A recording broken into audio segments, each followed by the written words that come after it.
Hello guys, I hope you all are staying safe and healthy. Before we proceed further with today's information, a short disclaimer.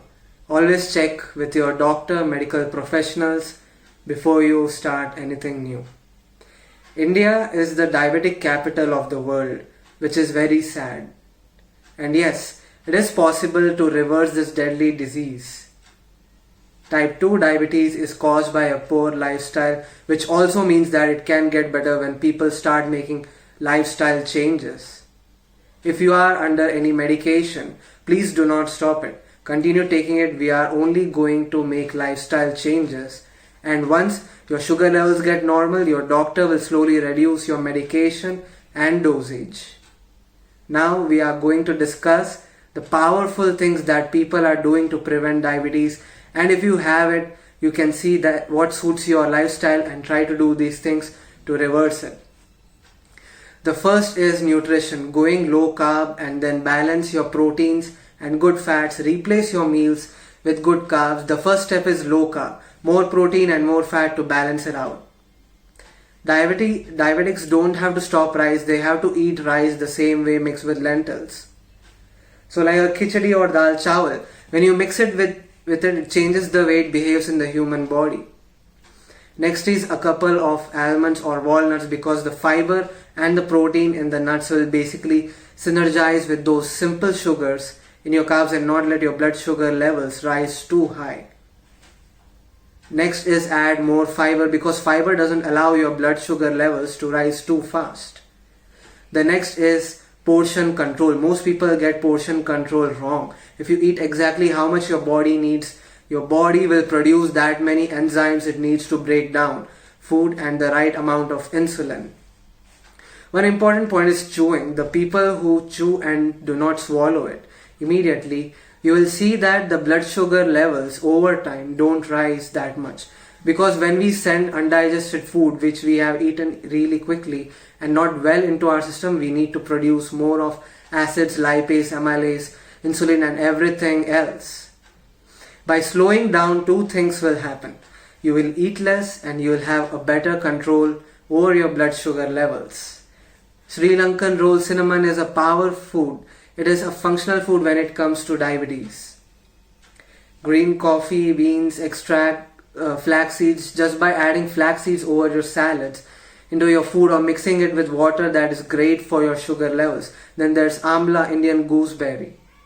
Next is fruits. Have one fruit at a time. If it's an apple, have an apple. If it's a small bowl of papaya, have a small bowl of papaya. Don't have more fruits. More fruits doesn't mean more health, especially for people who have diabetes. What has worked best on the lifestyle is intermittent fasting. I'll make a separate video on intermittent fasting later on how to do it the right way. Next lifestyle change is the earlier your dinner, the healthier you're going to be. The earlier your dinner, your blood sugar levels are gonna behave better for you in the morning. Try to have your meal by sunset. If you can't, maybe have by 7 o'clock or 7:30, the earliest possible meal. And then when you wake up in the morning, you break your fast within 12 hours. Now, if you're still hungry, your sugar levels are behaving differently, then listen to your body and you can add a couple of hours more of fasting. But if you're hungry, your blood sugar levels are wavering, break the fast. It's not about achieving a magic number. It's about seeing how your blood sugar levels behave with the amount of fasting that you're doing. You need help, take professional help to do it the right way. The next is every disease heals and every organ detoxifies in a state of complete rest, and that state of complete rest comes from good sleep. And when you shut down food from your system, giving every organ and your digestive system a complete break. Next lifestyle change is exercise. One of the biggest reasons people get diabetes is also because they are sedentary. If you are sedentary, you have the biggest possibility of getting diabetes, and we see that across the world sedentary people have the ability to get diabetes way quicker. We need blood circulation. Every cell, trillions of cells, require oxygen, blood and nutrients from the food that you eat. When we exercise, we recreate blood circulation. If you're sedentary, the first thing that you need to start doing is walking, whatever exercise it is. It could be walking, it could be swimming or weight training, but some amount of cardio is extremely important. At least 30 minutes, give yourself time. For a 30-minute walk, you can do 30 minutes to 15 minutes. What we have seen that works beautifully for the blood sugar levels. Yoga is super powerful. There are asanas designed for your blood sugar levels. You can join the Divine Studio for yoga classes. You need oxygen to reach through your pranayama and all of these things. If you're going low fat, go low fat on all the bad fats found in junk food, processed foods, refined oils and all of that stuff. But the good fats like your nuts, your seeds, the good cold pressed oils, all of these are great for your diabetic condition. Every individual is different. You will have to figure out your calculation with the help of trial and error. When people have too much of white rice and just a little bit of vegetable, it is going to spike up your sugar levels. And also don't overdo on fruits. For the people eating every 2 hours, please stop that unless your sugar levels are really fluctuating and your doctor's medication is dependent on how often you eat. Because the more you eat, the more you're producing insulin, the more you're tiring out yourselves.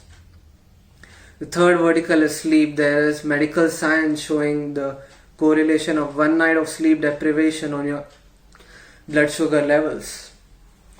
So that says it all. You can eat the best food, but if you're not sleeping well at night, you will have irregular blood sugar levels. So like I said, if you are looking at reversal or getting better or preventing, you're gonna integrate everything, your nutrition, your exercise and your sleep. So the less sleep you have, the worse blood sugar levels you have. So not just blood sugar, but also blood pressure, low immunity and everything else. Sleep is magic, so we must work towards sleeping. We must look at the things that are stopping us from sleeping. Please understand, sleep is very important, and you have the possibility of also developing diabetes with sleep deprivation because your body doesn't have a time or chance to balance your insulin and your blood sugar levels. Because you're not sleeping enough, the fourth, and this is by far one of the most important, your stress today. Even doctors know the impact of stress on your sugar levels. What is the number one reason we are seeing so many diabetic cases? What is the top one reason that you can think people are coming with diabetes? You must be thinking sugar, junk food and all of that stuff, but no. It is stress. When you are stressed, you are producing cortisol. See, a little bit of stress a day isn't going to hurt us. That's good stress for us. I'm talking about chronic stress. I'm talking about deeply rooted emotional stress. We have high cortisol, impacts our hormones all over the place. We will have high blood sugar levels because in the sympathetic nervous system, your blood sugar levels automatically rise. So if we have more stress in our life, we need to have more outlets to release stress. Every human being has stress in their life. In fact, the more stress that you have in your life, the more outlets you need to have. What are these outlets? I'm talking about meditation. I'm talking about prayer, your spiritual path, a hobby, good friends around you, outlets like spending time with your family, your kids, watching a movie. So yeah, you need to have outlets. Only we are responsible for the stress in our life. You know, the only option we have is to accept and let go, make choices, but we don't do that. So we need to understand that stress is directly connected with the blood sugar levels and diabetes. So no matter how much you have going on in your life and you're sick, your body's trying to tell you to slow down, to make lifestyle changes. So it is so important for us to learn the art of meditation, to relearn how to relax. In fact, the more stress you have in your life, the more you need to learn how to relax. So at least inside of your body, if things are taken care of on their own. So this is how so important. We have also seen a huge link between chronically constipated people and highly acidic people and their blood sugar levels. So if you're chronically constipated, that is not a good thing for you. Please understand, constipation is looked at as something which most people live with. Not too many people are worried with it, but we see the connections with cancer, diabetes, liver function and all of these things. And you don't need to go to medical school to understand about constipation. You're keeping waste in your system, and what happens when you keep waste in one place for too long? You have a toxic overload in your body. You lower your immune system. You have gases, everything that is connected with every possible inflammatory disease on this planet, and acidity. So if you are acidic, if you are constipated, start making lifestyle changes to deal with that. But living with it has the possibility of causing all these problems. Diabetes, especially with the combination of high blood pressure, how it damages your kidney. So you may be on medication, use it as a crutch, but it is your responsibility to make lifestyle changes and make sure that your levels are coming down. Work with your doctor. Have a doctor who believes you can get better. If you have a doctor who doesn't believe you can get better, change your doctor. Because the doctors, nutritionists, our vision is we take an oath to help to heal people, not maintain people. Maintaining people is very easy, but going that extra step to heal people, encourage them, help them to make lifestyle changes so that they can get better is all that medicine talks about. You make these lifestyle changes that we are talking about. Your nutrition, your exercise, your sleep and your stress, everything I spoke about. It doesn't cost you money. It only costs you a little bit of discipline, consistency and a little bit of effort, which is really worth it. Because today we are seeing people chronically sick, and please know it. It is not okay to live with diabetes. So if you can and you have the ability to change your disease, please do everything that you can. And some people, a small amount of people who can reverse it, have metabolic problems. There are so many other lifestyle changes that you can make so that the side effects of the disease don't harm you, harm your other organs. It is not okay to have diabetes, high blood pressure. I'm not here to scare you, I'm here to motivate you. That if you do have it, that please make lifestyle changes, because at some point your liver will get impacted. So the human body has this intelligence to heal itself. We need to just give it the platform, the internal environment and the external environment around us. If the human body has the perfect internal and external environment, it has the ability to use its own intelligence to heal. An intelligence that has reversed type 2 diabetes of thousands of people around the world. It is the same intelligence that most of you have. You just gotta tie them together and make sure that it works for you. Awareness is very important. And also I want to talk about one more thing. People in India think my parents have diabetes, which means it is hereditary and I'm gonna get it. There are very few cases highly genetic. If you are living the same way as your parents, then you will get diabetes.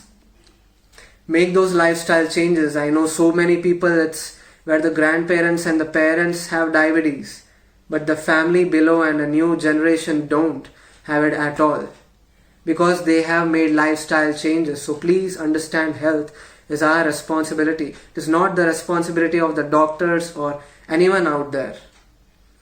They are there to help you when you have a problem. It is your responsibility to look after your health and do everything that you can to heal, recover and to prevent the onset of the disease, because prevention is better than cure. Until next time, take care of your sleep, your exercise, the balanced nutrition and your stress levels. The rest will be taken care of. Thank you everyone. Have a great day.